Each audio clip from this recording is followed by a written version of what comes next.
Welcome to another video tutorial. This is just going to be a quick video because I'm just going to quickly talk about how to create a save system for your game that doesn't use the main menu. So in other words, you don't want the player to be able to save anywhere and at any time. You want the game itself to manage that with checkpoints and things like that. So there's a few things we need to sort of resolve to get that set up. First of all, we need to be able to disable from the main menu the ability to save and load at any time. That will then bring its own problems because once we disable the inbuilt save system, you won't be able to save or load from the main menu. So we need to talk about how you can then manage that in your game. And then also that brings with it its own challenges because we need a way to track whether there is a save game or not currently existing with your game, and you can't use global properties for that, and I will explain why. So this is going to explain the issues with setting up a system like this, things to sort of watch out for, but then also how to set one up at the end of the day. So first of all, let's quit the game. So the first thing we want to do is we want to go up to the game configuration panel, or window, whatever you want to call it. And we want to disable in gameplay, you want to go to other, you want to click custom so that we can make changes to these settings. And you want to click off on saving. So that will stop it so the player can't just save from the main menu anywhere they want. Okay, so let's click OK. Now that's going to bring with it its own set of problems. For example, if I go to quick play and we can see the menu, but I don't have a save game. So if I click new game, we load the game. Now if I bring down the console and I just type save game, which is the command to save a game, you can see that still works. The save game pop-up still appeared on the screen. In fact, if I walk over here, just to prove that it is doing that, if I run it again, you can see it says game saved at the top. Now the problem we've got is if I press escape, you can't see load game. So disabling the ability to save from the main menu also disables the ability to load from the main menu. So for example, if we were to quit the game and load it again, there's no such thing as continue. We can only click new game, which of course is going to start a new game.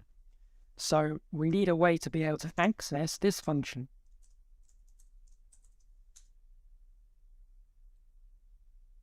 Load game, which then will load the last save. So this is where we need to sort of design our inbuilt in-game loading and saving system. However, before we get to that, let's talk about the issue we've got with global properties. So here's how to, the best way to handle a in-game loading and saving system. So what you're going to do is in your startup script, let's go full screen on this, we're going to click edit. So this is currently our startup script. It loads this map, and let's say we also had a couple of global properties that were being set, or player stats, or whatever you're doing. So let's just do global property health for now because I don't have a stat equals 100, let's say, something like that. So you've got your stats. Maybe, in fact, maybe what we could do is, let's say you start by giving the player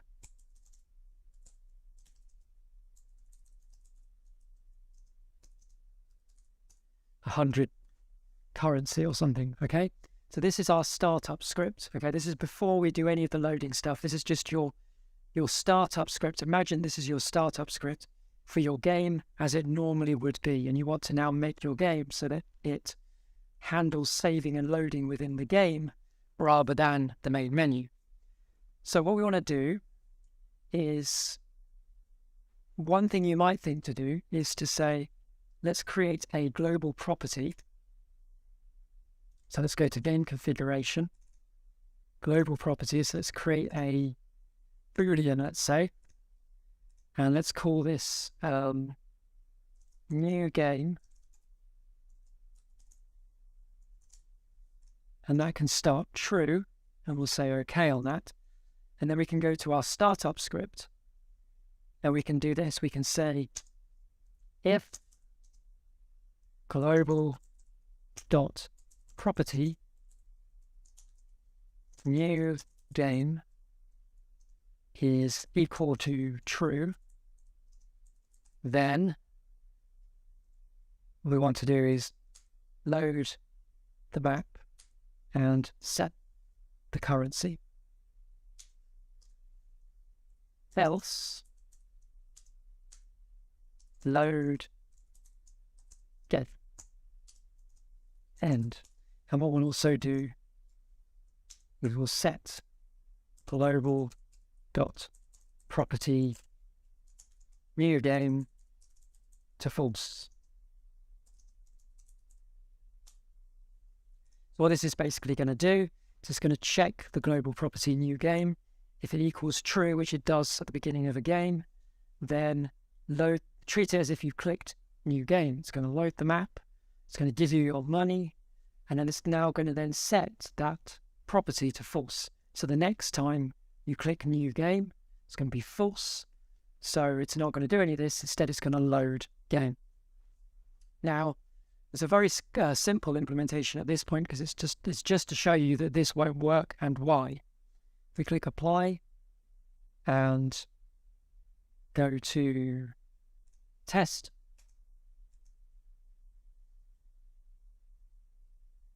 so obviously if we click new game,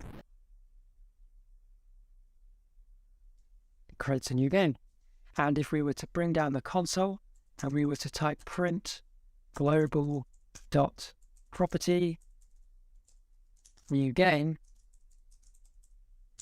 it's now false, right? So if I now press escape and let's quit, and I now click new game,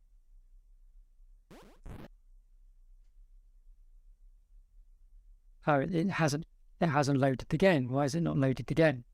The problem is that global properties, of course, reset every time you start a new game. That's the whole point, is global properties. When you click new game, they will go back to their default value. So we can't use global properties because this will always reset to true, which is what we have it set as in the UI. And even if we were to put in startup script that it should start true, then every time we click new game, it's going to set it to true. So it's always only ever going to do this. It's never going to do this because it's always resetting when you click new game. So we need something that's even more powerful than global property. We need something that can save separately to our game, that can track whether we've started a new game or we've already got one. So I'm going to introduce something new into this tutorial, something called data. And data is really useful, especially for this circumstance. So let me show you how to do this. So what we're going to do is we're going to get rid of global property. We're not going to use that at all. Let's reset all of this. Oops. So there's our startup script. We're going to get rid of that for now because we're going to do it a different way. So we're back to how we were before we started, and we may as well get rid of this because we're not going to use it. So what we're going to do now is we're going to create a script that checks a data file. So let me show you the code and then we'll talk about what it's doing. So I'm going to click edit. We'll go full screen. So the first thing I'm going to do is I'm going to create a local variable at the beginning of startup. I don't know, let's call it something like check save. And it's going to equal load data, which is an existing function within box I. And we'll call the data, I don't know, you just have to come up with a name for it. I don't know, saves, something like that, let's call it. So it's going to load that data into this local variable. Then what we'll do is we'll say if $check save is not equal to null, i.e. if there is data that comes back in that check save variable, then assume that you have a save. So if that's the case, load get, else load map and set the currency. Now, what we need to do is change the state of this. So what I'm also going to do is save red at the end of loading the map. That's just so that there is a save that we can use if needs be. And then we're going to type the most important thing, which is save data. And then you just have to put anything in here because we're not checking for anything specific. We're just checking, is it not empty? So let's just put true. But the most important thing is the second parameter, which has to match the name we typed at the top.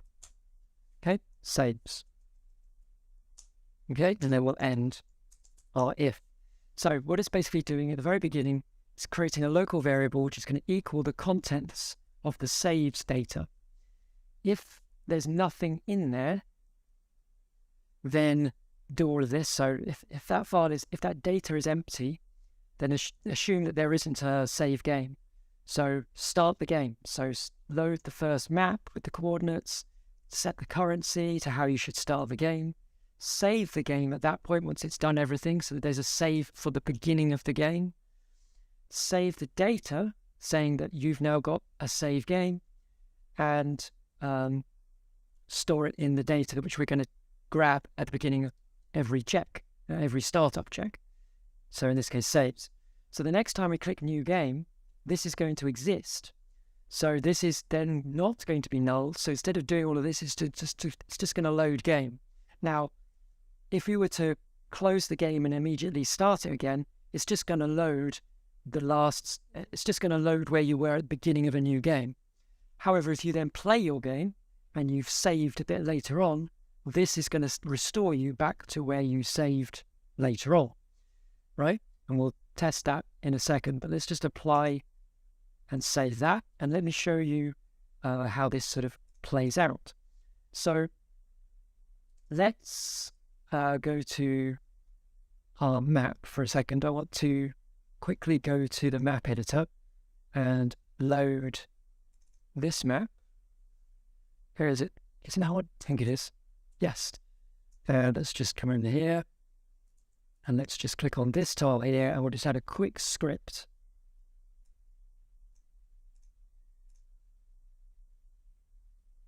to this tile.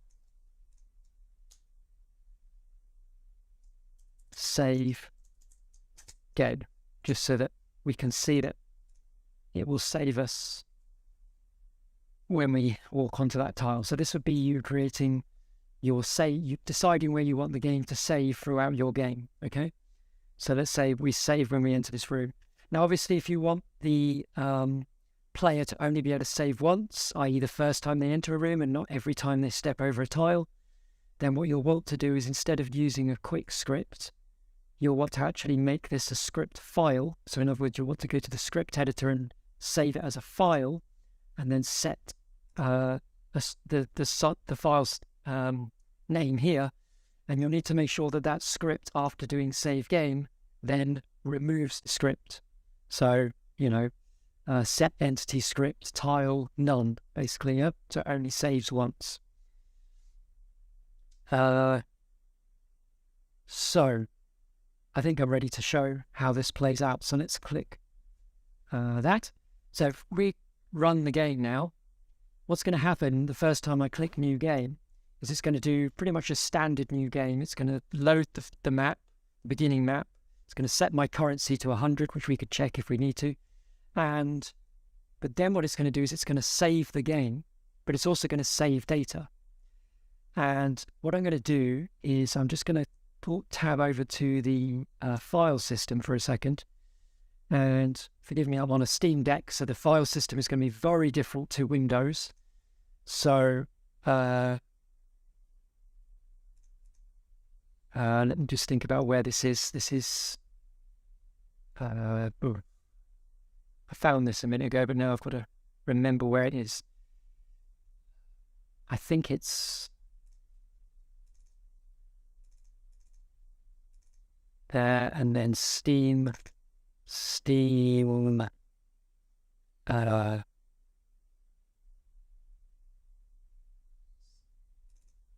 yeah, compact data, 49 FX. Right, there we go. So if you're on Windows, which you probably will be, you need to go to your C drive, users, it'll be your username, and then it will be app data, and then roaming, and then in there you'll see a folder for application data. You'll see a folder for your project. So my project in RPG in a Box is called Quick Game. So if I go in here, this is where my save files are, okay? So find that in your Windows directory, okay? So you can see there's nothing in here at the moment, okay? So I'm now going to click New Game.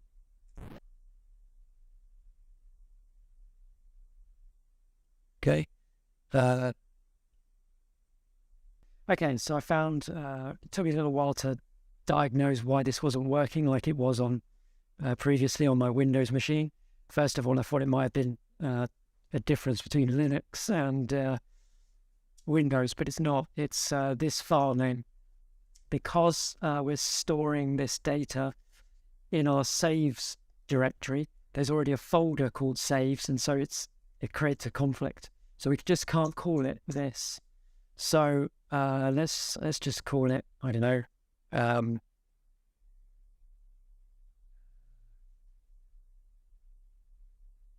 I'll just call it save data and see if that's allowed.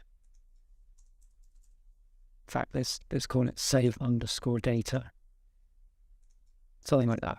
Okay, so we'll click apply and save. And let's just go. So we get in configuration. I'm just going to turn this back on.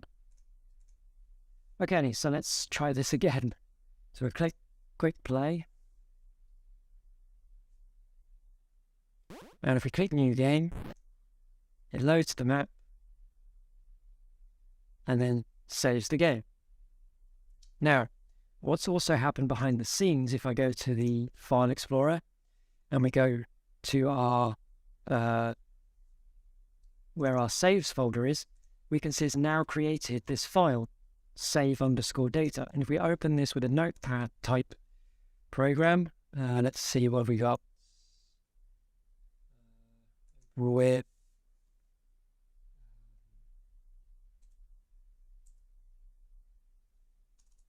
why hasn't it got?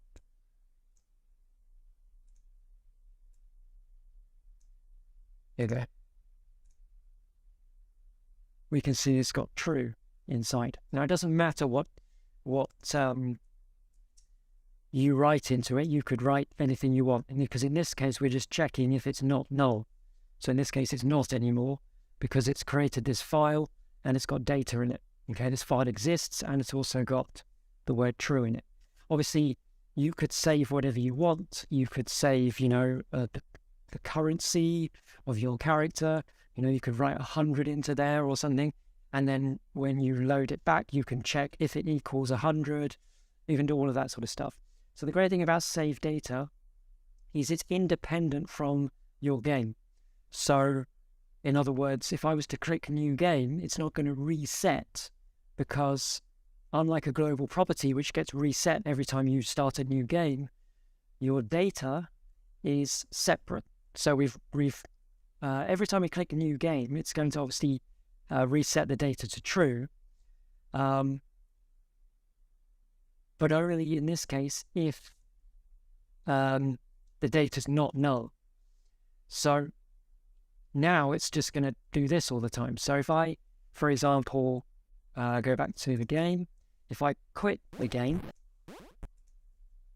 and we now run it again, and I click new game, it's not going to look any different other than the fact it's not going to save the game when we get into the map. So you'll notice it didn't say game saved at the top. That's because it's not actually starting a new game. It was loading the previous game. Now, obviously, we can't see that at the moment because nothing's really changed. So let's go into this building. And we'll walk forwards. And we get a saved game. So now we're saved here. So if I was to now quit the game and run it again, click new game, it actually loads the game. Ignore the error. That's just an issue you get sometimes with the console being up. But it loads the game, right? It loads the previous save. So, obviously, the issue now, if you want to call it an issue, is that it's not immediately apparent that there is a save game, in the sense that you have to click new game in order to resume the game. And it might confuse the players thinking, hang on a minute, I want to load the game, I don't want to click new game. So what you can do for that is go to the user interface and just disable the main menu. So now when you run your game, it will just either start a new game or load a new game, depending on the state of the game, if that makes any sense. So for example, if I quit the game again, we go to the file location and we delete this so it doesn't exist anymore, and we run the game. The first time it runs the game, it's just going to load the game and then save the game. Now we've loaded, and every time we quit and start the game, we don't get a menu, we just get where you left off. So if I was to go into here, walk forwards, save the game, quit, start the game again, it's just going to automatically load back to where I left off.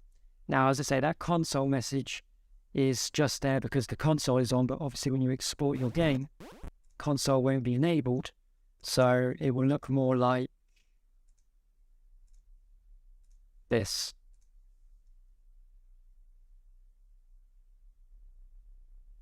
So don't worry, you won't have to worry about your game showing errors to players. Obviously that error will need to be addressed at some point, but you can see it works, right? If we save the game, let's bring down the console, for example. Or I can't, obviously, because I disabled it, but, you know, I could save here, for example, if there was a save position here, and then that would restore to this point. So that's how you create a sort of game-managed save and load system. So in your startup, basically what we're doing is we're checking whether a file exists and whether it has data in it. So we're retrieving it first, and if it's empty, then we're just going to assume you've clicked new game. So load the map like you would normally, the starting map, set everything up as you would have, like your starting money or whatever. Save the game so that then from then on you're just loading that game rather than having to do all of that again, all of this again. And then also write the data that's going to then mean that this is not null, so it does this. And then every time you save the game, it's obviously going to update the load game. So every time you reload your game, it's going to automatically load that, resume that state for you. Obviously, you have to be mindful if you are using save names, for example, file1, then this isn't going to work because it's not necessarily going to know which file, which game to load. So you would have to pass that in every time you load a game. So if you're going to do a save system, like a checkpoint system, don't bother with names. just let it use the same file over and over again, okay? And then it will do it automatically. So I hope that's made sense and hope it helps. That'll wrap up this video. Thanks for watching.